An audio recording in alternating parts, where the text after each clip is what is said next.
Okay, so I want to talk about part B now. So you were dealing with these figures, and there was a really good discussion about this on the discussion board. So I want to pull that up here.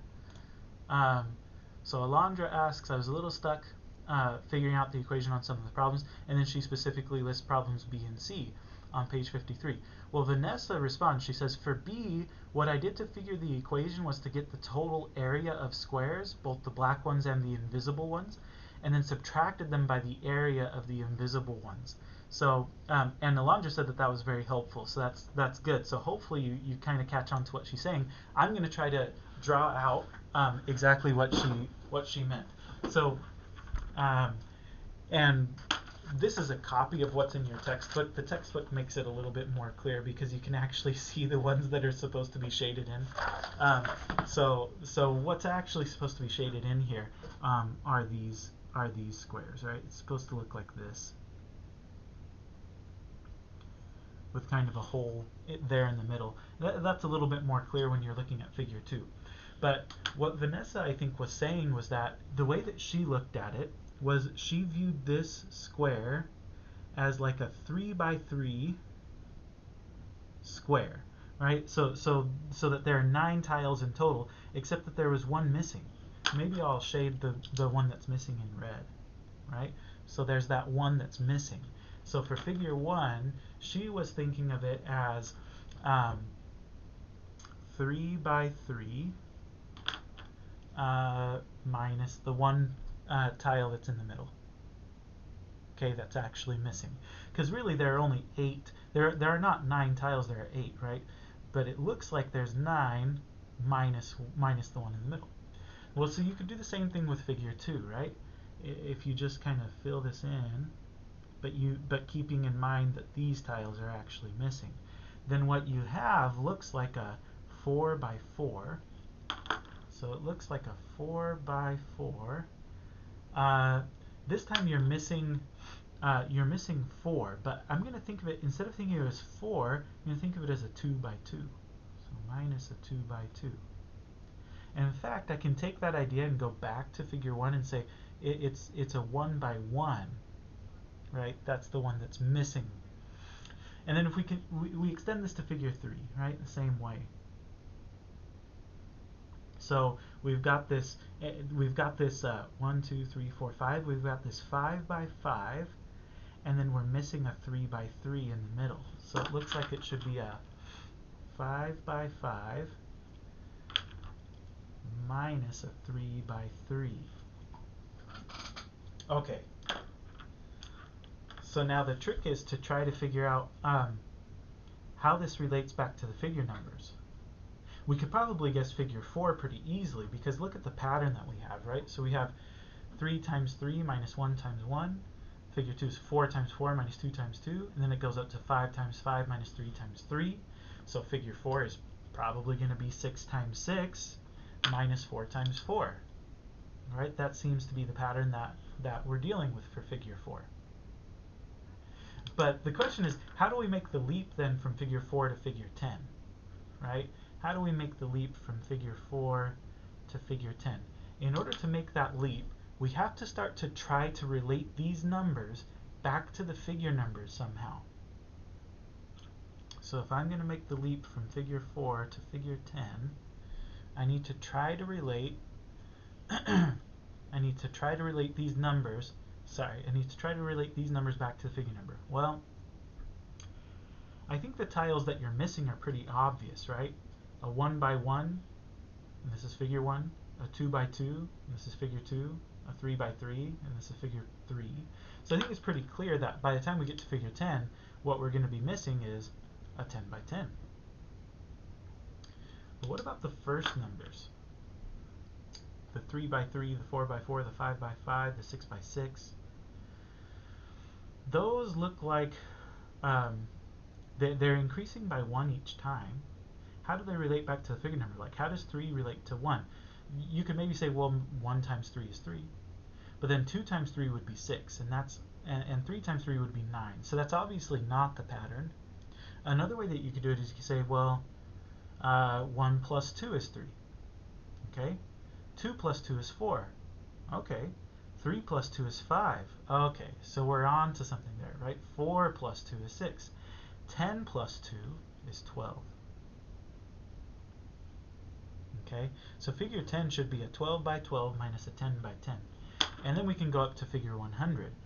By the time you've made the mental leap from figure 4 to figure 10, I think getting to figure 100 is a little easier, because we already know that the part we're going to be subtracting off is the figure number times itself. Meanwhile, the kind of original part is going to be, well, here it was 10, here, well, let's go back, right? Here it was 1 plus 2, sorry. Here it was 2 plus 2, 3 plus 2, 4 plus 2. Here it was 10 plus 2. So here it's going to be 100 plus 2, right? So 102 by 102. And once you've made that leap to figure 100, you can get figure n, I think, pretty easily. To begin with, you know that you're going to be subtracting off an n by n. What do you have to begin with? What are you subtracting that from? Well, here it was a 10 plus 2. Here it was a 100 plus 2. So here it should be an n plus 2, right? It's an n plus 2 by an n plus 2. Okay? And we can simplify that. Okay, we can simplify that. And n plus 2 times n plus 2, we have to FOIL, right? So we're going to get n squared plus 2n plus 2n plus 4, and then minus n times n, which is n squared. And we can combine our like terms. N squared minus n squared will cancel. 2n plus 2n is 4n, so we get 4n plus 4. Alright, 4n plus 4 is the number of tiles in figure n, generally speaking. Okay, so that's kind of interesting. From there, you know, we could make a table. We could make a table and a graph, and then write an equation, the same way that we did for the previous part, for part A. So I'm not going to do that on part B. Okay, I'm going to skip those. I trust that you can kind of figure that part out on your own. I think the hard part is coming up with this figure number. And so I wonder if there's another way that we could do this. Just to show you that there are multiple ways that you can come up with this representation. So I'm going to offer you maybe a different solution. I think that was a really clever one. That was a good one. Let's see if we can come up with a different way to do it. So another way that kind of occurs to me to do it is to sort of do it in columns, or maybe in rows or something. But like, for example, I could think of this as a 3 plus 2 plus 3. I've already colored this in, and so it's hard for you to maybe tell what I'm saying. But for figure 1, I'm thinking of it as 3 plus 2 plus 3. I should fold this over so that I can have it all on the screen at the same time. So for figure 1, I'm thinking of it as a 3 plus 2 plus 3. What would that look like for figure 2? It would be a 4 plus 2 plus 2 plus 4.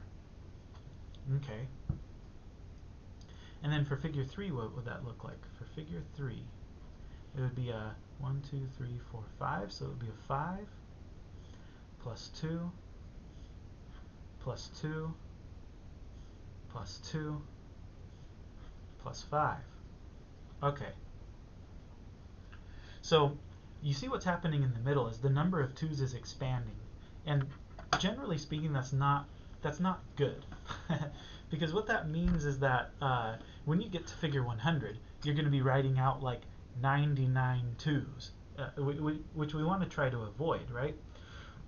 So instead of doing that, maybe I can think of it in terms of multiplication. Like here I had 1 2, here I had 2 2's, and here I had 3 2's. So I think if I go back and kind of modify my pattern a little bit, this might work out better. So I'm thinking, well, okay, so I'm thinking of it like this: 3 plus 2 times 1 plus 3. And then I'm thinking of this as 4 plus 2 times 2 plus 4. And then here I'm thinking of this as 5 plus 2 times 3 plus 5. Okay? So that works out a little better. Then when I try to extrapolate and go to figure 4, I think it works out a little easier because I can call it, well, first of all, the first number is going 3, 4, 5, so I think figure 4 it's going to be 6 plus 2 times, and then this number is going 1, 2, 3, so I think it's going to be 2 times 4. And then the last number always matches, right? It always matches the first one. So I think it's 6 plus 2 times 4 plus 6. Okay, now the big leap, getting from figure 4 to figure 10. Let's think. At this point, I need to try to start relating these numbers back to the figure number somehow. So if I'm thinking about this first number, it's going, for figure 1 it's 3, for figure 2 it's 4, for figure 3 it's 5. So I noticed the same pattern that we came up with earlier, and that is that it's just the figure number plus 2, right? 1 plus 2 is 3, 2 plus 2 is 4, 3 plus 2 is 5, 4 plus 2 is 6, 10 plus 2 is 12, so it must be a 12. So it's going to be a 12 plus 2 times something plus 12, right? That's the general pattern. That's the general pattern that we're noticing. So what should the something be? Well, for figure 1 it was 1, for figure 2 it was 2, for figure 3 it was 3, for figure 4 it was 4. So for figure 10 I think it's just going to be 10. Okay? So I think that's the pattern that we're seeing. Now, having done that, making the leap to figure 100 is not so bad. So to get to 12, it was 10 plus 2. 100 plus 2 is 102. So it's going to look like 102 plus 2 times figure number plus 102. And so for figure n, it's going to be figure number plus 2, okay, plus 2 times figure number plus figure number plus 2. Okay, and in this case these parentheses aren't doing anything because this is all addition. I'm not multiplying, so I don't need to distribute or anything like that. I was just using the parentheses to emphasize that this was the first number, this was the last number, and this was the 2 times figure number thing. But we can simplify this now. So combining our like terms, I have n plus 2n plus n. That makes 4n in total. And then for constants I've got 2, I don't have any constants here, and then I have 2 more constants there, so that makes 4 constants in total, so that's 4n plus 4. So 4n plus 4, just like what we came up with here, using a different pattern to get there, but we're still ending up at the same place, right? Still ending up at the same number of tiles for figure n, which is good. You might have thought of yet other ways to do that, and that's fine, as long as you're ending up at 4n plus 4, and as long as you weren't doing the just count up the number of tiles. Like I said, like I've been saying, I really want you to avoid that instinct. Don't just make the table first and then use the table to kind of count up the number of tiles and then see what the pattern is. Really try to visualize the pattern in the figures here. Okay. So that's it. I'll start a new video for part C. Whoops. Oh, come on.